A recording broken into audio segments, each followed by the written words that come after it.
Hello dear Craftworldians, and welcome to the second part of Ezekiel paint-along tutorial and painting lesson. Today I will guide you through painting fabrics. Let's dive deeper into color interaction and tonal variations between the color mixes, but also between underpainting and overlapping layers, as well as brushstrokes and their use in definition of the materials and volumes.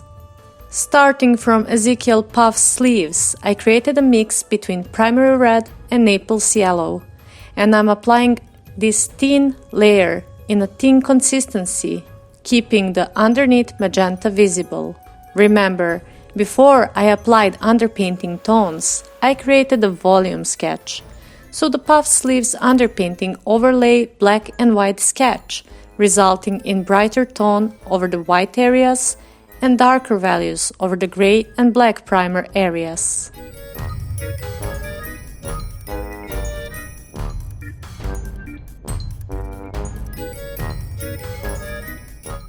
I am separating different colors of the fabrics by adding an emerald green wash in every second section of the sleeve.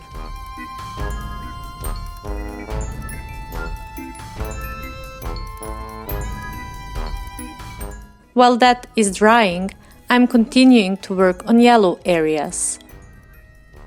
As you can see in the process, layers are very thin and wet.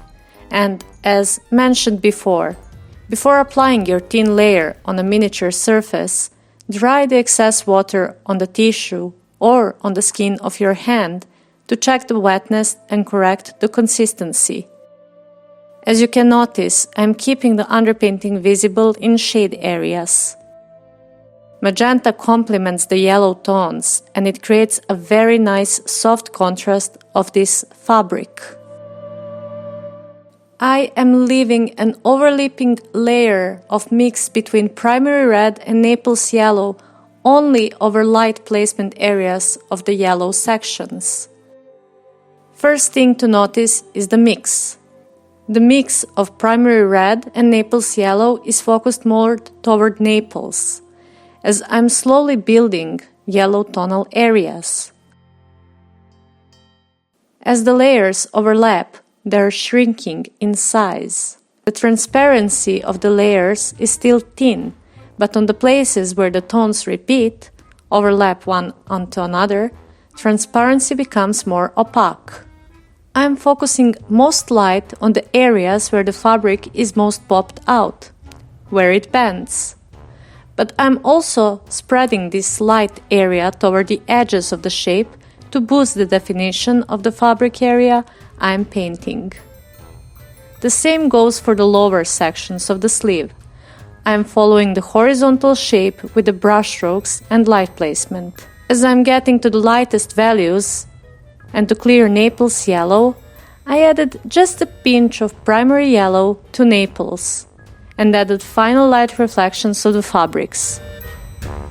This slight change of tone adds to the brightness and saturation.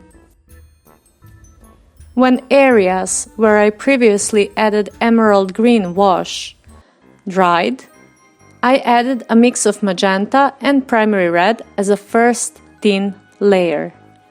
Once again, focusing on the areas most popped out for the light placements. Slowly, as the layer is still wet, I added more primary red to magenta and wet blended transition between lighter and darker tone. As the layers are wet and tones are similar, they easily blend.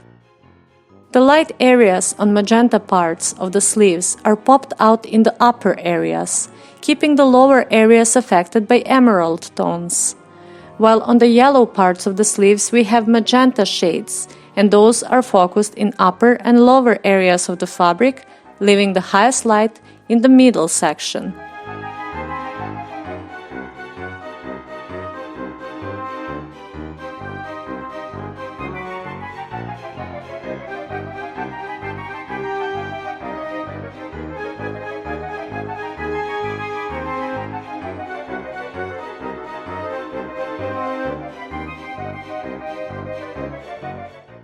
I'm adding the underlight to the magenta parts to boost the definition of the volume.